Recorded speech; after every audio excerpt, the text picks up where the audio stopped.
எப்படியாப்பட்டாவது அதிமுக கூட்டணிக்கு விஜயை கொண்டு வர வேண்டும், இல்லை என்று சொன்னால் விஜய் தலைமையிலே ஒரு பெரிய அணியை உருவாக்க வேண்டும் என்கிற ஒரு பெரிய ஒரு சதி திட்டத்தோடு தமிழகத்திலே பிஜேபி எப்படியாவது கால் ஊன்ற வேண்டும் என்கிற அடிப்படையில் கை நகர்த்துகிறார்கள். குற்றவாளிகள் பட்டியலில் அவரும் சேர்க்கப்படுறாரு அப்படின்ற பட்சத்தில் தேர்தல் நெருங்கும் சமயத்தில் அவர் கைது செய்யப்பட வாய்ப்பு இருக்கு. ஏன்னா டெல்லியிலையும் அப்படிதான் தேர்தல் சமயத்தில் அரவிந்த் கெஜ்ரிவால் சிஎம் இருந்தவரை தூக்கி உள்ள போட்ட பிறகு அங்கே என்ன நடந்துச்சு அப்படிங்கிறது நமக்கே தெரியும்.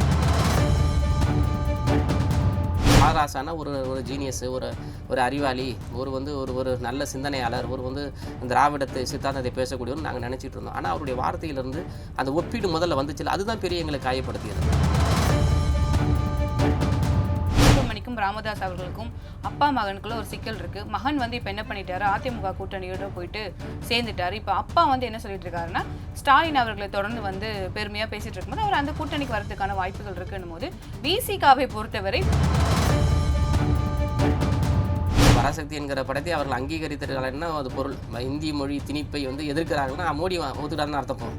பராசக்தியை பாராட்டியிருக்கிறான்னு சொன்னால் தமிழர்களுடைய இந்தி திணிப்பை எதிர்த்து தமிழக மக்கள் போராடியது சரிதான்னு பாராட்டுக்கு தான் அர்த்தம். ஜி தமிழ் நியூஸ் நேயர்களுக்கு வணக்கம். அரசியல் சார்ந்த பல்வேறு விஷயங்கள் இன்று நம்முடன் பேசுவதற்காக விடுதலை சிறுத்தைகள் கட்சியின் மாணவர் அணி அமைப்பு செயலாளர் திரு நெப்போலியன் அவர்கள் இணைஞ்சிருக்காரு. அவர்கிட்ட பேசலாம். சார் வணக்கம். சார் வணக்கம். இப்போ பாத்தீங்கன்னா இன்று விஜய் அவர்கள் சிபிஐ விசாரணைக்காக டெல்லி போயிருக்காரு. இந்த சிபிஐ விசாரணையை எப்படி பாக்குறீங்க? பாஜக விஜயை மிரட்டுகிறதா, இல்லைனா சிபிஐ விசாரணையை கேட்டதே விஜய் தான் அப்படின்னு இதை நம்ம எடுத்துக்கிறத இது எப்படி புரிஞ்சுக்கிறது? இல்லை, இது இப்படி தான் போகும் என்று திட்டமிட்டே நாம் எதிர்பார்த்தது தான். ஏனென்று சொன்னால் இது சிபிஐ கைக்கு போவதே ஒரு திட்டமிட்ட சதிதான். விஜயனுடைய தவறான வழிகாட்டுதலால் அவர் எடுத்த ஒரு முன்முயற்சியால் சிபிஐக்கு அவர் கோரினார். அது தமிழக அரசும் ஒப்புக்கொண்டு சிபிஐக்கு நகர்த்திவிட்டது. தமிழக அரசு விசாரணை நடத்தினால் கூட அவர்களுக்கு இவ்வளோ ஒரு நெருக்கடி வந்திருக்காது. அவர்கள் நியாயமான முறையில் குறைந்தபட்சமாவது ஒரு நடுநிலையோடு விசாரிக்கக்கூடிய நிலைமையில் இருந்திருப்பார்கள்.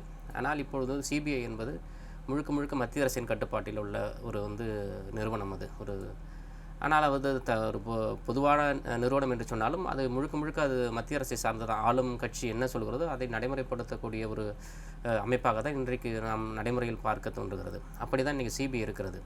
இந்த இஷ்யூவை பொறுத்தளவு விஜய் அந்த ஜனநாயகம் படமாக இருந்தாலும் சரி தான். இப்போ இந்த இஷ்யூ நம்ம கரூர் சம்பவத்தை ஒட்டி 41 பேர் இறந்ததுக்கு அப்புறமும் சிபிஐ நடத்துகிற அந்த நடைமுறை என்பது ஏற்கத்தக்கதல்ல. தமிழக அரசு கூட விஜய் அந்த குற்றவாளிகள் பட்டியலில் சேர்க்கலை. ஆனால் இன்றைக்கி சிபிஐ விஜயை குற்றவாளி பட்டியலில் சேர்ப்பதற்கான வேலைகளை நடத்தி கொண்டிருக்கிறது. இது முழுக்க விஜயை வைத்து அரசியல் செய்வதற்காக, விஜயை தன்னுடைய கூட்டணிக்கு வரவழைப்பதற்காக நடத்துகிற ஒரு பெரிய நாடகமாகத்தான் மக்கள் பார்க்கிறார்கள். மக்கள் அன்றாடம் பார்க்குறாங்கல்ல, ஒவ்வொரு நாளும் மக்கள் அரசியல் ரீதியாக உன்னிப்பாக கவனித்து கொண்டிருக்கிற மக்கள் வெளிப்படையாக சொல்லுகிறார்கள். பாஜகவினுடைய திட்டமிட்ட சதிகள் தான் இன்றைக்கு பிஜேபியினுடைய கைகரியத்தால் தான் தாவேக்கனுடைய தலைவர் இன்றைக்கு டெல்லிக்கு அலையழிக்கப்பட்டிருக்கிறார் என்று மக்கள் தான் பேசிக்கிறாங்க. எத்தனையோ சிபிஐ வழக்குகள் இருக்குது. எந்த சிபிஐ வழக்குகளையும் இவ்வளோ தூரம் ஒரு விருப்பம் காட்டினதாக தெரியல எங்களுக்கு இதுவரை. இதே ஒரு சாமியாருடைய கூட்ட நெரிசலில் பல ஆயிரம் பேர் செத்துருக்கிறாங்க, நூற்றுக்கணக்கான பேர் செத்துருக்கிறாங்க, இறந்துருக்கிறாங்க. அந்த சாமியாரை இதுவரைக்கும் சிபிஐ வழக்கு போட்டு அந்த சாமியாரை கூண்டில் ஏற்றி அவர்களை வழக்கு நடத்தி இதுமாரி ஒரு கேள்வி கேட்டதாக இல்லை. ஆனால் இது திட்டமிட்டு அரசியல் காய் நகர்த்தலுக்காகத்தான் விஜயை சிபிஐ வைத்து மிரட்டுகிறார் என்பது மக்கள் வெளிப்படையாக பேசிக்கொள்கிறார்கள். இதில் நம்ம மாற்று கருத்தெல்லாம் ஒன்றுமே இல்லை. எப்படியாப்பட்டாவது அதிமுக கூட்டணிக்கு விஜயை கொண்டு வர வேண்டும், இல்லை என்று சொன்னால் விஜய் தலைமையிலே ஒரு பெரிய அணியை உருவாக்க வேண்டும் என்கிற ஒரு பெரிய ஒரு சதி திட்டத்தோடு தமிழகத்திலே பிஜேபி எப்படியாவது கால் ஊன்ற வேண்டும் என்கிற அடிப்படையில் கை நகர்த்துகிறார்கள். அவர்களுடைய அஜெண்டா நம்ம 2026 சட்டமன்ற தேர்தல் இல்லை. பிஜேபியுடைய அஜெண்டா 2031 தான். இன்னைக்கு 2026 அஜெண்டா உங்களுக்கு மேற்கு வங்கத்தினுடைய கான்செப்ட். ஏன்னா அவங்க ஏற்கனவே எதிர்கட்சி லெவலில் வந்துட்டாங்க, நிறைய எம்எல்ஏ ஜெயிச்சிருக்காங்க. அவங்களுடைய கான்செப்ட் அதுதான். இப்போ அவங்க 2031க்கான வேலை திட்டங்களுக்காகத்தான் இன்றைக்கு விஜயை கை நகர்த்துக்கிறார்கள். விஜய் இப்போ நாளைக்கே முதல்வர் ஆகிடும் கான்செப்ட் இல்லை. விஜயிடமிருந்து ஓட்டுகளை எப்படியாவது கபலீகரம் செய்விடும், எப்படி முன்னாடி கூட்டணி வைத்து கூட்டணி கட்சிகளுடைய ஓட்டுகளை எல்லாம் கபலீகரம் செய்து பாஜகவினுடைய ஓட்டு வங்கியாக மாற்றினார்களோ அப்படி திமுகவினுடைய தாவேகாவினுடைய ஓட்டு வங்கியும் தனக்கான ஓட்டு வங்கியாக மாற்றுவதற்கான வேலை திட்டங்கள் நடக்கிறது. அந்த வேலை திட்டங்களில் விஜய் பழிவாங்கப்பட்டு கொண்டிருக்கிறார். அதற்கான முன்முயற்சியாக தான் இன்றைக்கு சிபிஐ என்ற அந்த கரூர் சம்பவத்தை ஒட்டி இன்றைக்கி கிடுக்கிப்பிடி போட்டு கூட்டணிக்கான தன்னுடைய கைகரியத்தை செய்து கொண்டிருக்காங்க நம்ம பார்க்க தோன்றுகிறது. சார் முன்னாடி வந்து பார்த்தீங்கன்னா விஜய் வந்து அந்த சாட்சிகள் லிஸ்ட்லேயோ எதுக்கோ தான் வந்து விசாரணைக்காக போயிருந்தாரு. இப்போ வந்து நீங்கள் சொல்கிற மாதிரி குற்றவாளிகள் பட்டியலில் வந்து அவரும் சேர்க்கப்படுறாரு அப்படின்ற பட்சத்தில் தேர்தல் நெருங்கும் சமயத்தில் அவர் கைது செய்யப்பட வாய்ப்பு இருக்குது. ஏன்னா வந்து டெல்லியிலையும் அப்படிதான் தேர்தல் சமயத்தில் அரவிந்த் கெஜ்ரிவாலை இருந்தவரை தூக்கி உள்ள போட்ட பிறகு அங்கே என்ன நடந்துச்சு அப்படிங்கிறது நமக்கே தெரியும். நிறைய முக்கியமான நபர்கள் வந்து தோற்று போனார்கள். அப்படின்னும் போது இங்கே வந்து விஜய் இப்போ தான் புதுசாக வராருன்னும் போது அவரை சிறையில் அடைப்பது இன்னும் சுலபமான வெற்றியை அவர்களுக்கு கொடுத்துருமா? அதை திட்டமிட்டு தான் பிஜேபி திட்டமிட்டு இந்த காய் நகரத்தை மிரட்டுகிறார்கள். கைது பண்ணுவாங்கன்னு சொல்ல முடியாது. ஏன்னா கைது பண்ணால் வந்து அவருக்கான எதிராக முடியும். தமிழ்நாடு அரசியலை பொறுத்தளவு விஜய்க்கு எதிரானவர்கள் எல்லாம் பிஜேபிக்கு எதிராக வாக்களித்து விடுவார்கள். அந்த பயம் அவர்கள் இருக்கும்.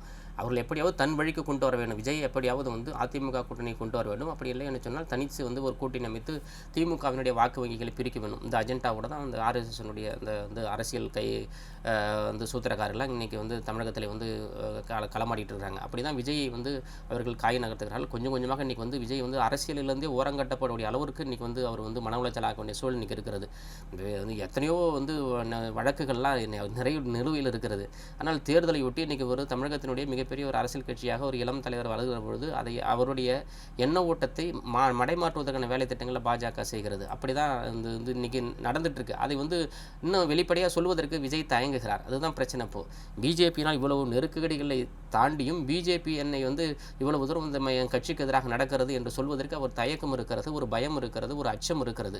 அது என்ன அச்சம்னு தெரியல. ஏன் அவர் அப்படி பேச மாட்டேங்கிறான்னு தெரியல. பிஜேபி இவ்வளவு நெருக்கடி கொடுத்தாலும், இவ்வளவு கூட்டணி தர்ம சங்கடத்தை ஏற்படுத்தினாலும், கூட்டணி வர வேண்டும் என்று நிர்பந்தித்தாலும் இதை பற்றி அவர் வாய் திறப்பதற்கு அவர் அஞ்சுகிறார், பயப்படுகிறார். அது வெளிப்படையாக பேசினார்னா மக்கள் தெரிஞ்சிடும், விஜயனுடைய நிலைப்பாடு என்னன்னு தெரிஞ்சிடும். அந்த அரசியல் தான் இன்றைக்கி வந்து விஜயனுடைய வந்து மிகப்பெரிய பின்னடைவுக்கு காரணம். அவர் வெளிப்படைத்தன்மை பேசாதது, பிஜேபியை பற்றி வந்து வெளிப்படைத்தன்மையாக பேசாதது தான் இன்றைக்கி விஜயனுடைய பெரிய வந்து இழப்பாக போய் கொண்டிருக்கிறது. அந்த இழப்பு தான் இன்றைக்கி வந்து சிபிஐ வளையத்தில் அவரை வேண்டுமென்றே சிக்க வைக்கப்பட்டிருக்கிறார். யாருமே சிக்க வைக்கல. தமிழக அரசு திட்டமிட்டே வந்து நகர்த்தல. அது அவர்களே தன்னுடைய தலையில் மண்ணை வாரி போட்டு கொண்டார்கள். அந்த மண்ணை வாரி போட்டுக்கொண்டு இன்றைக்கி வந்து அதற்கான பலனை இன்றைக்கி அனுபவித்து கொண்டிருக்கிறார்கள். அவர்கள் வெளியில் வர முடியாது. அவ்வளோ தூரம் வந்து பிஜேபி வந்து இவரை வெளியில் விட்டுற மாட்டாங்க. ஏதோ ஒரு வகையில் லாக் பண்ணி தான் அவங்க தேர்தல் கூட்டணியோ இல்லை வந்து ஏதாவது ஒரு அசைன்மெண்ட் கொடுத்து தான் அவர்கள் வெளியே அனுப்புவார்கள். அந்த அசைன்மெண்ட்டை நடைமுறைப்படுத்தக்கூடியவர் தான் விஜய் இருப்பார். அதுக்கான சதி திட்டங்கள் இன்றைக்கி வந்து சிபிஐ அலுவலகத்தில் நடந்து கொண்டிருக்கிறது. சரி, இப்போ அடுத்து பார்த்தீங்கன்னா ராசா வந்து ஒரு தனியார் இது யூடியூப் பேட்டியில் வந்து பேசும்பொழுது வேங்கை வயல் சிக்கலை பற்றி பேசியிருக்கார், பிரச்சனையை பற்றி பேசினது இப்போ மிகப்பெரிய அளவில் ஒரு சர்ச்சை, ஒரு வைரல் ஆகியிருக்கு. இது எப்படி பார்க்குறீங்க? அது மொத்தமாக என்ன நடந்துச்சு? இல்லை, அது ஒரு தனியார் ஊடக நிறுவனத்துக்கு அவர் ஒரு பேட்டி கொடுக்குறாங்க. ஒரு மக்கள்கிட்ட வந்து கேள்வி கேட்கிற அந்த கேள்விக்கான பதிலாக சில வார்த்தைகளை பேசுகிறார். அப்பொழுது வேங்கவேல் இஷ்யூ சம்மந்தமாகவும் மணிப்பூர் இஷ்யூ சம்மந்தமாகவும் ஒரு நபர் கேள்வி கேட்கிறார். அப்பொழுது வந்து அந்த டென்சிட்டியை பற்றி பேசுகிறார். மணிப்பூருடைய வந்து அந்த கல நிலவரமும் இந்த வேங்கவேலுடைய கல நிலவரமும் அதனுடைய பலமும் அதனுடைய வந்து வீரியமும் வேறு வேறு அப்படின்னு மாதிரி பேசுகிறாப்புல. அப்போ பேசுகிறப்ப வந்து வேங்கவேல் இஷ்யூவை பொறுத்தளவு நம்ம விடுதலை சிறுத்தைகள் அப்போயிலிருந்து திமுக அரசு பயங்கரமான நெருக்கடி கொடுத்துட்ருக்கோம். எந்த கூட்டணி கட்சியும் வந்து நெருக்கடி கொடுக்காத பொழுதும் விடுதலை சிறுத்தைகள் வேங்கவேல் இஷ்யூவில் நியாயமான வந்து தீர்ப்பு வழங்கணும், உண்மை குற்றவாளிகளை கண்டுபிடிக்கப்பட வேண்டும் என்று நம்ம தொடர்ந்து முதல்வரை சந்திக்கும் போதெல்லாம் எங்களுடைய தலைவர் கோரிக்கை வைத்துக் கொண்டிருக்கிறார். ஆனால் அவர் பேசுகிற பொழுது வேங்கவேல் இஷ்யூவை வந்து பேசுகிற பொழுது வந்து எங்களுடைய தலைவரை அவர் ஒரு சாதிய தலைவருங்கிற மாதிரி ஒரு சொல்லாடலை அங்கே பயன்படுத்துகிறார். அது மறுபடியும் அடுத்த வரியில் வந்து அது நான் ஒரு பெரிய அரசியல் கட்சி தலைவராக தான் பார்க்கிறேன் என்று சொல்லி முடிக்கிறார். ஆனால் அவருடைய அந்த வார்த்தை என்பது அது வந்து ஒரு நடுநிலைமையான வார்த்தை இல்லை. ஒரு ஆராசான ஒரு ஜீனியஸ், ஒரு அறிவாளி, ஒரு நல்ல சிந்தனையாளர், வந்து திராவிடத்தை சித்தாந்தத்தை பேசக்கூடியவர் நாங்கள் நினச்சிட்டு இருந்தோம். ஆனால் அவருடைய வார்த்தையிலிருந்து அந்த ஒப்பீடு முதல்ல வந்துச்சு. அதுதான் பெரிய எங்களை காயப்படுத்தியது. அந்த ஒப்பீடு தேவையில்ல. நீ ஒப்பிட்டுட்டு மறுபடியும் வந்து நான் அவரை அரசியல் கட்சி தலைவராக பெரிய அரசு பார்க்குறது என்பது வேறு.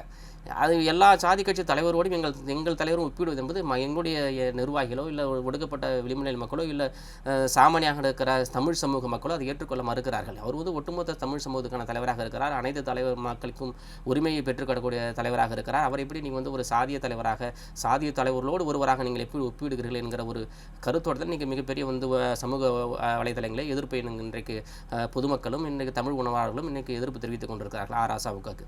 அவர் ராசா போன்றவர்கள் இதை நிதானமோடு பேசணும். சில விஷயங்கள் சென்சிட்டிவான விஷயம் அவரே தான் சொல்கிறாப்புல.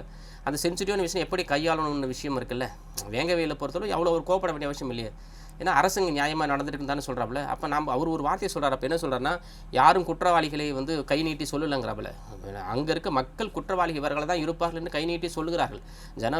டிசம்பர் 22 2022 டிசம்பர் 26ஆம் தேதி அந்த சம்பவம் நடக்கிற பொழுது, சம்பவம் நடந்த பின்பு அங்கே கலாய்வு செய்யப்பட்டு இந்த சம்பவத்தை அரங்கேற்ப நடத்தியவர்களுக்கான இவர்கள் எல்லாம் நடத்தியதற்கான வாய்ப்புகள் இருக்கிறது என்று ஒரு பட்டியல் போட்டு அரசுக்கு வந்து காவல்துறையிடம் முறையிடுகிறார்கள். அந்த ஒரு நபரை கூட இந்த அரசு வந்து கைது செய்யவில்லை, கூப்பிட்டு கொண்டு விசாரணை கூட செய்யலை. ஆனால் அதெல்லாம் ஒரு தப்பான ஒரு வழிகாட்டுதல். யாருமே சொல்லலைன்னு சொல்கிறாப்புல. ஆனால் முழுக்க முழுக்க வந்து மீண்டும் இந்த விசாரணையின் முடிவில் வந்து சிபிசிஐடி வழக்கு கொண்டு போயிட்டு அது வந்து அந்த விளிம்பு நிலை ஒடுக்கப்பட்ட மக்கள் மீதே தான் அந்த வந்து குற்றம் சுமத்தப்பட்டிருக்கிறார்கள். அது நாங்கள் நீதிமன்றம் மூலம் நாங்கள் அதற்கான தீர்வை காண முடியும். ஏன்னா நாங்கள் குற்றவாளிகள் அல்லங்க. எப்படி இந்த தன்னுடைய மலத்தை தானே அள்ளி தான் குடிக்கிற நீரில் எந்த ஒரு தனி மனிதனும் எந்த ஒரு மனிதாபிமானமும் போட முடியாது. அதை எப்படி எடுத்து குடிப்பாங்க? அது குறைந்தபட்சமாவது ஒரு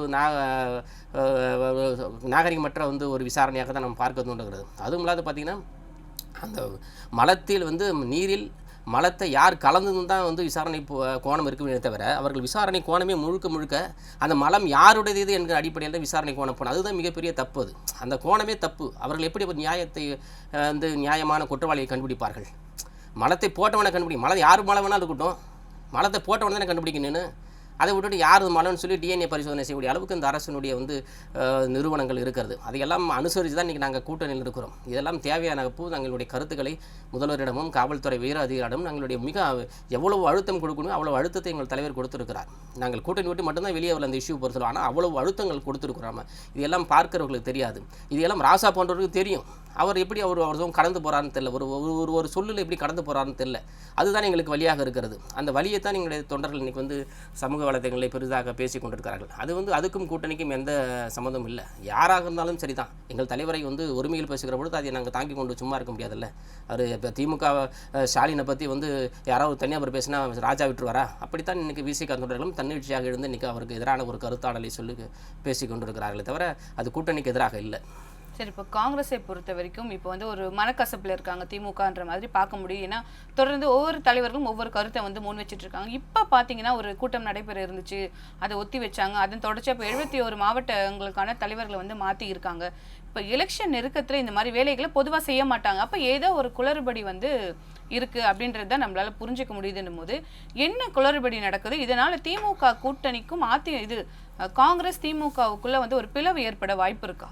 இல்லை, பிளவு ஏற்படுவதற்கான வாய்ப்புகள் வந்து ரொம்ப கம்மி. அந்த -0 கூட சொல்லலாம். அவ்வளோ தூரம் கம்மி. என்னோட சொன்னால் இந்த கூட்டணி உருவாக்குவதில் பெரிய பங்கு வந்து திமுகவுக்கு இருக்கிறது, காங்கிரஸுக்கு இருக்கிறது. இன்றைக்கி இந்திய அளவிலே ஒரு கூட்டணி வந்து வலுவாக இருக்குன்னா தமிழ்நாட்டில் மட்டும்தான் இந்தியா கூட்டணி வலுவாக இருக்கிறது. மிகவும் அதிகப்படியான வந்து வெற்றி பெற்றிருக்கிற கூட்டணியாக இந்தியா கூட்டணி இருக்கிறது. இதை வந்து அவர்கள் காங்கிரஸ்காரர்கள் இதை உடைத்து விட்டு இன்னொரு கோணத்தை வந்து பார்ப்பல் என்று சொன்னால் அது அவருக்கு தான் பலவீனம், காங்கிரஸுக்கு தான் பலவீனம் தவிர திமுகவுக்கு எந்த விதத்திலும் பலவீனம் அல்ல. அதை அவர்கள் யோசிப்பார்கள். காங்கிரஸினுடைய தலைவராக இருக்கிற ராகுல் காந்திக்கும் தெரியும், சோனியா காந்தி அம்மையாருக்கும் தெரியும். அது வந்து தமிழகத்தினுடைய காங்கிரஸ் தலைவர்கள் ஒரு சில வீரர்கள் தன்னுடைய சுயலாபத்திற்காக சில அரசியல் செய்வார்களே தவிர, ஆனால் ஒட்டுமொத்தமாக இந்திய அளவிலே பார்த்தா திமுக தலைமையில் இருக்கிற இந்தியா கூட்டணி தமிழகத்திலே மிக வலுவாக இருக்கிறது. அது காங்கிரஸுக்கான பங்கீடு அவர்கள் தெளிவாக கொடுத்துருக்கிறார்கள். அதில் எந்த மாற்ற கருத்தும் இல்லை. அதன் அடிப்படையில் இன்றைக்கி எல்லா கட்சிகளுமே பெரிய மாற்றம் நடந்துகிட்டு இருக்குது. அரசியலில் பெரிய மாற்றம் எப்படி நடக்குதோ அதேமாதிரி உட்கட்சி விவகாரங்களில் நிறைய மாற்றங்கள் நடந்துகிட்டு இருக்குது. அப்படி தான் இன்றைக்கி காங்கிரஸில் வந்து நிறைய இளைஞர்களை உள்ளார ஊற்றிருக்கிறாங்க. நிறைய வந்து மகளிர்களை 4 பேர் மாவட்ட செயலாளர்களாக மாவட்ட தலைவராக அறிவிச்சிருக்கிறாங்க. அதேமாதிரி நிறைய மாற்றங்கள் நடந்துட்டு இருக்குது. திமுகவில் பெரிய அரசியல் கட்சி ரீதியான மாற்றம் நடந்திருக்குது. கம்யூனிஸ்டுகளில் கட்சி ரீதியான மாற்றம் நடந்திருக்குது. இன்றைக்கி எங்களுடைய கட்சியில் கூட மிகப்பெரிய ஒரு மாற்றம் நடந்திருக்கு. 214 சட்டமன்றத்துக்கு நாங்கள் மாற்றத்தை கொண்டு வந்திருக்கிறோம்.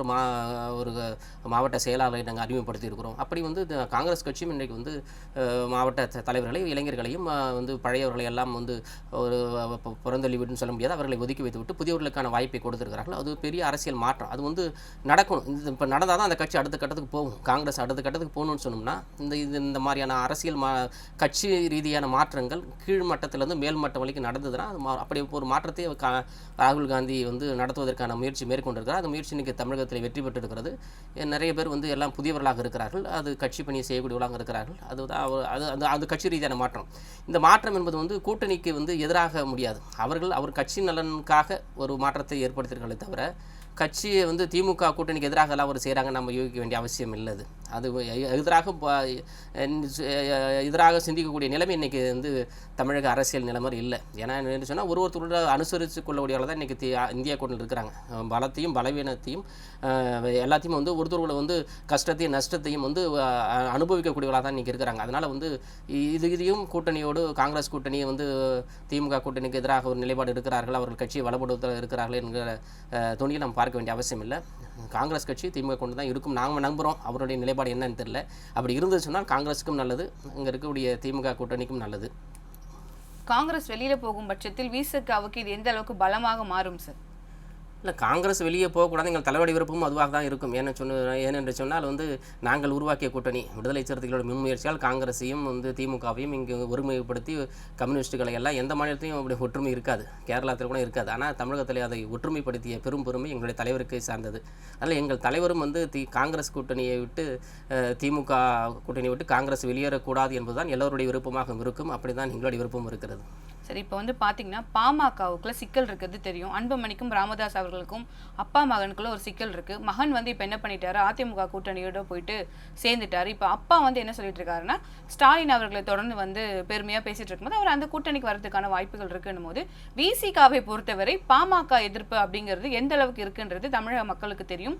ஏன்னா மக்கள் பக்கம் நீங்கள் நிற்கிறீங்க, குரல் கொடுக்குறீங்கன்றதுக்கான ஒரு முக்கிய விஷயமே வந்து பாமக எதிர்ப்புங்கிறது ஒரு முக்கியமாக பார்க்கப்படும் போது ராமதாஸ் அவர்கள் தலைமையிலான பாமக திமுகவுடன் கூட்டணி வைத்தால் விசிகா என்ன செய்யும்? இல்லை, எங்கள் தலைவர் இப்போ இடையில கூட சொல்லியிருக்காரு. இப்போ மருத்துவர் அன்புமணி ராமதாஸுக்கும் ஒரு கட்சியினுடைய நிறுவன தலைவராக இருக்கிற ராமதாஸ் அவர்களுக்கும் வந்து பிரச்சனை வரப்போ எங்கள் தலைவர் சொன்னார், 2 பேர்த்தில் யார் ஒருத்தர் திமுக கூட்டணிக்கு வந்தாலும் நீங்கள் வந்து அனுசரிப்பினுங்கிற இல்லை, 2 பேர்த்தில் யார் வந்தாலும் பிஎம்கே தான், பிஎம்கேனுடைய வந்து ரெப்ரஸன்டேட்டிவிட்டிஸ் தான். அதனால் நாங்கள் யார் வந்தாலும் அந்த கூட்டணியில் அங்கே இருக்க மாட்டோம் தெளிவாகவே எங்கள் தலைவர் சொல்லுங்கள். அதில் எங்களுடைய கருத்து மாற்று கருத்தாக இருக்க வாய்ப்பு இல்லை.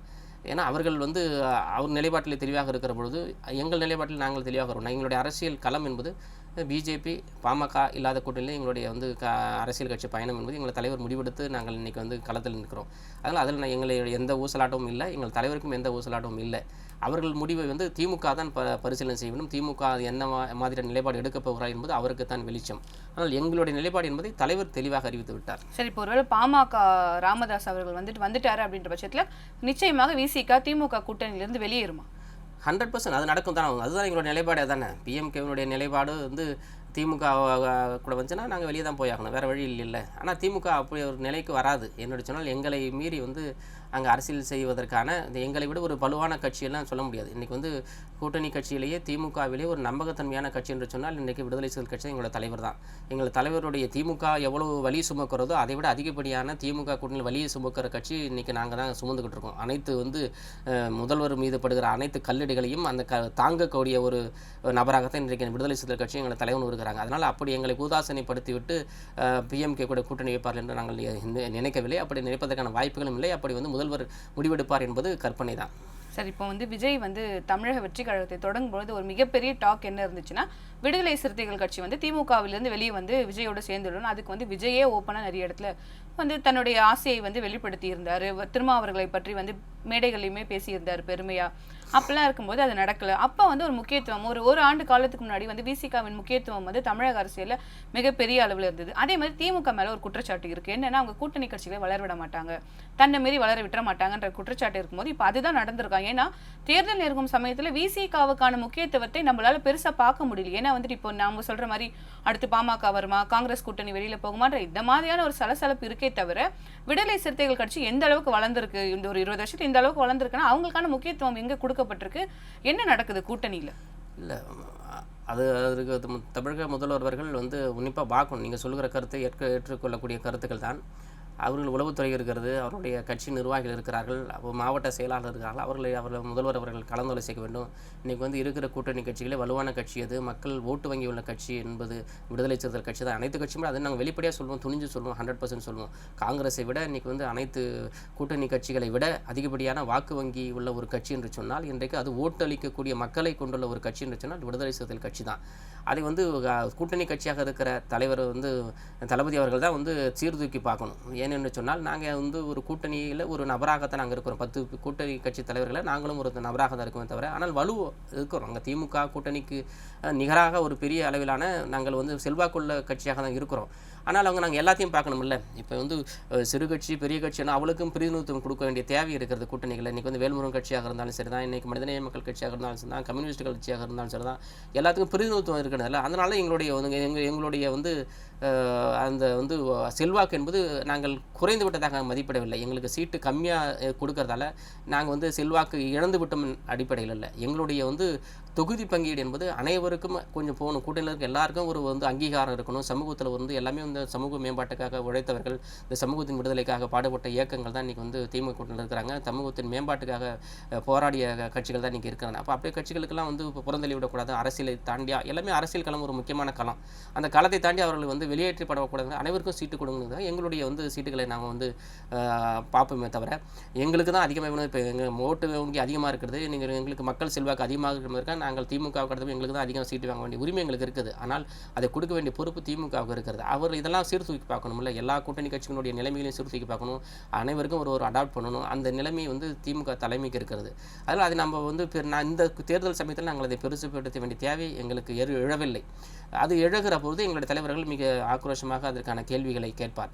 அதேமாதிரி வந்து இன்றைக்கி வந்து திமுக கூட்டணியை பொறுத்தவரை மிக வந்து ஆழமாக வந்து மக்கள் செல்வாக்குள்ள கட்சியாக இன்றைக்கி வந்து இருக்கிறது. அனைத்து தரப்பு மக்களாலும் பாராட்டப்பட கட்சியாக இருக்கிறது. அதனால தான் நாங்கள் இன்றைக்கி ஒருத்தர் பிரிய முடியாத சூழல் இன்றைக்கி இருக்கிறோம். நம்ம மக்கள் நலனை சார்ந்து திமுக அரசியல் செய்ததுன்னா நாங்கள் எப்போயோ வெளியே வந்துருப்போம். அது மக்களோடு நிற்குது. அதனால் நாங்களும் மக்களோடு மக்களாக திமுகவோட நிற்கிறோம். இதுதான் இன்றைக்கி யதார்த்தமான இந்தியா கூட்டணி நிலைமை. அதுதான் இன்னும். ஆனால் பிஜேபி கும்பல்கள் வந்து இந்த அரசியலை உடைக்க வேண்டும் என்பதற்காக என்னென்னமோ விஜயை வைத்தோ இல்லை வந்து நான் இப்போ பிஎம்கே வைத்தோ யாரோ வைத்தோ என்னென்னமோ லாபி செய்கிறாங்க. அந்த லாபிகளை எல்லாம் நாங்கள் ஒற்றுமையாக இருந்தால் தான் உடைக்க முடியும். அவர்கள் எல்லாம் சுயத்துக்காக தன்னுடைய சுயலாபத்துக்காக வந்து அரசியல் செய்ய பார்க்கிறார்கள். இந்தியா கூட்டணி தலைவர்கள் மட்டும்தான் இந்த மக்களுக்காக மக்களுடைய நலனுக்காக சேவை செய்வேன் என்பதற்காக இந்தியா கூட்டணி நலம் இன்றைக்கி வந்து கூடியிருக்கிறோம். நம்ம இதுதான் இந்தியா கூட்டணிக்கும் அந்த என்டிஏ கூட்டணிக்குமான வித்தியாசம். இதுதான். இது மக்கள் நலன் சார்ந்த கூட்டணி, அது மக்கள் நலன் இல்லாத சுயநலம் சார்ந்த கூட்டணியாக இருக்கிறது. இந்த தான் நாங்கள் வந்து ஜெயிக்குவதற்கான முத்தாய்ப்பான ஒரு களமே இந்த களம் தான். சார், இப்போ வந்து நீங்கள் சொல்கிற மாதிரி பிஜேபிக்கு எதிரான ஒரு இது இருக்கும்போது இப்போ பராசக்தி படம் வந்து வெளியாகுது. அதில் வந்து பார்த்தீங்கன்னா இந்தி திணிப்புக்கு எதிரான ஒரு மிகப்பெரிய ஒரு விஷயத்தை முன் வச்சு தான் அந்த படமே எடுக்கப்படுதுன்னும் போது அது மிகப்பெரிய அளவில் வந்துட்டு ஒரு வரவேற்புக்கு நடுவில் அந்த படம் வெளியாச்சு. அது சில சிக்கல்கள்லாம் சந்திச்சிட்டு இருக்கு. பட வசூல் அதெல்லாம் ஒரு பக்கம் இருந்தாலும் படத்தில் இருக்கவங்க வந்து இப்போ பொங்கலுக்கு அதில் இருக்கக்கூடிய டைலாக்கே ட்ரெய்லரில் என்ன போடுறாங்க, டெல்லி தான் இந்தியாவா அப்படின்ற ஒரு கேள்வியை வந்து முன் வச்சு தான் அந்த ட்ரெய்லர்லேயே இருக்கும்பொழுது டெல்லிக்கு எதுக்காக போயிட்டு பொங்கல் விழாவை சிறப்பிக்கிறதுக்காக போகணும்? ஏன்னா இது வந்து வெறும் சினிமா நிகழ்ச்சி எடுத்துக்க முடியாது. படத்தை வந்து தயாரித்தது யாருன்னு ஒன்று இருக்குது, அதுக்கப்புறம் படத்தை வெளியிட்டது யாருன்னு ஒன்று இருக்குது. இது எல்லாத்துலேயுமே ஒரு அரசியல் ஒரு இது இருக்குது. அண்ட் பராசக்தி படமே வந்து திமுக காங்கிரஸ்க்குள்ளே இருக்கக்கூடிய ஒரு சிக்கல்கள்லாம் வச்சு இருக்கும்போது இது அரசியல் படமாக தான் நம்மளால் எடுத்துக்க முடியும் போது எதற்காக படக்குழுவே போய் டெல்லியில் பிரதமர் மோடியோட பொங்கல் விழாவை சிறப்பிச்சுட்டு வரணும்? அதுக்கு என்ன அவசியம் இருக்குது? இல்லை, அரசியலை தாண்டி நம்ம இதை பார்க்கணும். நம்ம அது சினிமாத்தனமாக பார்த்தா மட்டும்தான் நம்ம இதுலேருந்து நம்ம வெளியில் வர முடியும். நாங்கள் அரசியலாக பேசினா அந்த சமயத்தில் நம்ம ஒரு கூட்டணியில் இருந்துக்கிட்டு அந்த கூட்டணியில் எதிர் நிலைப்பாட்டில் எங்களுடைய கருத்துக்களை பதிவு செய்ய முடியாது. அது பராசக்தி என்கிற படத்தை அவர்கள் அங்கீகரித்திருக்கிறார்கள்னா அது பொருள் இந்தி மொழி திணிப்பை வந்து எதிர்க்கிறார்கள்னா மோடி ஒத்துக்கிட்டாருன்னு அர்த்தம். போகும். பராசக்தியை வந்து பாராட்டியிருக்கிறான்னு சொன்னால் தமிழர்களுடைய இந்தி திணிப்பை எதிர்த்து தமிழக மக்கள் போராடியது சரிதான்னு பாராட்டுக்கு தான் அர்த்தம். அப்படி தான் நம்ம எடுத்துக்கணும். அவருடைய பாராட்டை அந்த குழுவுடைய சந்தித்ததை உண்மையாகவே வந்து தமிழர் நலனிலிருந்து இந்த மக்கள் வந்து இருக்கிறாங்க. இந்தி திணிப்பை வந்து எப்போ 1938 எப்படி வந்து எதிர்த்தார்களோ அதே நிலைப்பாடு தான் இன்றைக்கும் எதிர்க்கிறார்கள். இன்றைக்கு வந்து சிவாஜி கணேசன் காலத்தின் தொட்டு கலைஞர் காலம் தொட்டு இன்றைக்கி வந்து சிவகார்த்திகேயன் காலம் வரைக்கும் இந்தி திணிப்பை மிக வலுவாக எதிர்க்கக்கூடிய ஊடகமாக இன்றைக்கி சினிமாத்துறை இருக்கிறது என்று அவர்களே அங்கீகரித்திருக்கிறார்கள். மோடி அங்கீகரித்திருக்கிறார். இந்தி திணிப்பை மோடி அங்கீகரித்திருக்கிறார். அதுதான் அதனுடைய வெளிப்பாடு. சார், அப்படி பார்த்தா அந்த படத்தை பொறுத்த வரைக்கும் திமுக காங்கிரஸ், ஏன்னா காங்கிரஸை மேலே வந்து தமிழக மக்களுக்கு இந்தி திணிப்பில் வந்து எந்த அளவுக்கு காங்கிரஸ் பங்கு இருக்குன்னு இப்போ கூட 2K கிட்ஸ்க்கோ மற்ற இளைஞர்களுக்கோ தெரியாத போது இப்போ சொல்லிட்டாங்க காங்கிரஸ் தான் இந்த வேலையெல்லாம் பார்த்துச்சுன்றத ரொம்ப ஸ்ட்ராங்காக சொல்லும்போது அதே காங்கிரஸ் கூட்டணியோடு அப்போ எதுக்கு திமுக வந்து இப்போ இருக்கணும்? இந்தி திணிப்பு எதுக்கு பண்ணாங்களோ அவங்களுடைய ஒரு கூட்டணி இருக்குன்ற மாதிரி ஒரு குழப்ப மனநிலை வரலையா சார்? அப்போ நம்ம எப்படி அதை மனநிலைன்னு சொல்ல முடியாது. இன்னைக்கு அவர்கள் உணர்ந்திருக்கிறார்கள். மொழிவாழி மாநிலம் பிரிக்கப்பட்ட காலத்திலேருந்து 1956 அப்புறம் தான் மொழிவாரி மாநிலம் பிரிக்கப்படுதுன்னு நினைக்கிறேன். அதுக்கப்புறம் வந்து திமுகவுடைய நிலைப்பாடு என்பது வேறாகிறது, காங்கிரஸ் நிலைப்பாடு வேறா என்பது. இந்தி திணிப்பை வந்து தமிழகத்திலே மிக ஆக்ரோஷமாக காங்கிரஸ் வந்து கையாண்டதால் தான் தமிழகத்திலிருந்தே வந்து விரட்டடிக்கப்பட்டது. ஆளும் தளத்திலிருந்து விரட்டடிக்கப்பட்ட வரலாறு காங்கிரஸுக்கு உண்டு. அதுவே ஒரு பெரிய பலவீனம் தான். அவர் இந்தி திணிப்பை அவர்கள் வந்து கையாளனா தமிழகத்திலே கையாளவில்லை என்று சொன்னால் இன்றைக்கி காங்கிரஸும் தமிழகத்திலே ஒரு ஆளுகின்ற கட்சியாக இன்றைக்கும் இருந்திருக்கிற வாய்ப்பு இருக்கிறது. ஆக அதுதான் அவர்களுக்கான பலவீனம். அந்த பலவீனம் வந்து அவர்களுக்கு பாடத்தை கொடுத்துருக்கிறது. காங்கிரஸ் கட்சிக்கு இன்னமும் அது வந்து பெரிய ஒரு படிப்பினையை தந்திருக்கிறது. அவர்களுக்கு வேறு மாநிலங்களில் எவ்வளோ அரசியல் செய்தாலும் தமிழகத்தை பொறுத்தவரையில் தமிழர் நலன் தாண்டி மொழி சார்ந்த பிரச்சனைகளில் யார் கை வைத்தாலும் அவர்கள் பலிகடாக்கப்படுவார்கள். அது மோடியாக இருந்தாலும் சரி தான், அது ராகுலாக இருந்தாலும் சரி. யார் மொழி வழியில் கை வைத்தாலும், தமிழ் மொழியின் மீது கை வைத்தாலும், தமிழ் மொழியின் மீது வந்து ஓரங்கட்டி விட்டு வேறு ஒரு மொழியை திணிக்க முற்பட்டாலும் அதற்கான பலியாக அவர்கள் கட்சி இந்த தமிழ் மண்ணிலிருந்து அழிந்து போகும். அதுதான் வரலாறு. சரி, இப்போ பாஜக வந்து அழைத்து பாராட்டினது வந்து வெறும் ஒரு படத்துக்காக தான். அவங்களே நீங்கள் சொல்கிற மாதிரியான விஷயத்தை ஏற்றுக்கவே முடியல. ஏன்னா வந்து பாஜகவை பொறுத்த வரைக்கும் அவங்க எந்த மாதிரியான ஒரு ஸ்டாண்டில் இருக்காங்க அப்படின்றது நமக்கு தெரியும். அவங்களுடைய அரசியல் எப்படி இருக்கும்னு தெரியும் பொழுது நம்ம இங்கேருந்து டெல்லிக்கு செல்ல வேண்டிய அவசியம். ஏன்னா காங்கிரஸ் பாராட்டவே இல்லையே இந்த படத்தை பற்றி. காங்கிரஸோட பார்வை நீங்கள் மாறிட்டாங்கன்னா கூட அவங்க எதுவும் சொல்லலைன்னும் பொழுது மோடி அவர்களை சென்று பார்த்து வந்தது. இப்போ நட்பு இப்போ என்ன குற்றச்சாட்டு இருக்குன்னா, யார் வந்து பாஜகவுடன் ஒரு நட்பு உறவில் இருந்தாலும் பி டீம்னு சொல்லும் பொழுது இப்போ இது எப்படி சார் புரிஞ்சுக்கிறது? இப்போ தேர்தல் சமயத்தில் இது மற்ற படங்கள் பாராட்டுறதுன்றது வேற. இப்போ வந்து ஒரு டிடிடி வந்திருக்கு, இல்லை வேற ஏதோ ஒரு படம் வந்திருக்கு, பாஜக பாராட்டுது அப்படின்றத நம்ம வேற மாதிரி டோட்டலாக பார்த்துக்கலாம். பராசக்தியை பாராட்டுவதற்கான அவசியம் பாஜகவுக்கு எங்க இருந்து வருது? அது அரசியல் களத்தில் தான், அந்த ஓட்டு வங்கி களத்தில் இருந்து தான். தமிழகத்தினுடைய ஓட்டு வங்கி என்பது மொழி சார்ந்து இருக்கிறது. அந்த களத்திலிருந்து தான் மோடி அவர்கள் வந்து அவங்க வந்து பிஜேபி வந்து இப்படி தான் பார்க்க மாட்டாங்க. அவங்க எந்த அரசியல் காய் நகரத்திலும் செய்வதற்கு தயாராக இருப்பார்கள். அவர்கள் வந்து இப்படி தான் இல்லை, இந்த வழி தான் போகணும், இதுதான் சரியான வழி, ஜனநாயக வழிலாம் இல்லை. அவர் வந்து தீவிரவாத வழியும் பின்பற்றி வந்து ஜனநாயகத்தை கொண்டு வர முயற்சி பண்ணுவாங்க. அவர்களுடைய கருத்துக்கள் எந்த வழியினாலும் கொண்டு வரதுக்கான முயற்சி கொண்டு அவர்கள் வந்து பராசக்தி களத்திலிருந்து இந்த சைட்ஸ் மக்களை தன்னுடைய ஆதரவாளராக கொண்டு வர முயற்சிகளையும் இறங்கியிருக்கலாம். அதுக்கான ஒரு பலனாகவும் அவர்களை கூப்பிட்டு பாராட்டி இருக்கலாம். மோடியை கூப்பிட்டு பராசக்தியை பாராட்டிட்டார், நீங்கள் பேசுகிறீங்களா, அந்த மாதிரி வந்து பேசும் பொருளாக தமிழகத்திலே வந்து ஒரு செய்தியை இறக்கணுங்கிறது கூட செய்திருக்கலாம். அந்த அரசியலை மக்கள் இன்றைக்கி வந்து வெளிப்படையாக பார்த்துட்டு இருக்கிறாங்க. அந்த அரசியலை எல்லாம் மக்கள் வந்து தேர்தல் நிலைப்பாடு என்பது வேறாக தான் இருக்கும். தமிழகத்தை பொறுத்தவரை தேர்தல் நிலைப்பாடு முற்றிலும் வேறாக தான் இருக்கும். அதனுடைய வெளிப்பாடு தெரியும். அது வந்து நீங்கள் சொல்கிறது என்ன சொல்கிறீங்கன்னா, திமுகவினுடைய குழுமமாக இருக்கிற வந்து ரெட் ஜெயின் மூவிஸ் இருக்கிற அவருடைய வெளியீடாக இருக்கிறது. அதில் அவங்க எப்படி போய் பார்க்கலாங்கிற கான்செப்ட் இருக்குங்க. அது நம்ம அரசியலாக பார்க்க வேண்டிய அவசியம் இல்லை. சினிமாவை மட்டும் பார்த்தால் அது நலமாக இருக்கும். கண்டிப்பாக சார். இவ்வளோ நேரம் என்னோட பல்வேறு கேள்விகளுக்கு பதில் அளிச்சிங்க. நன்றி சார். நன்றி.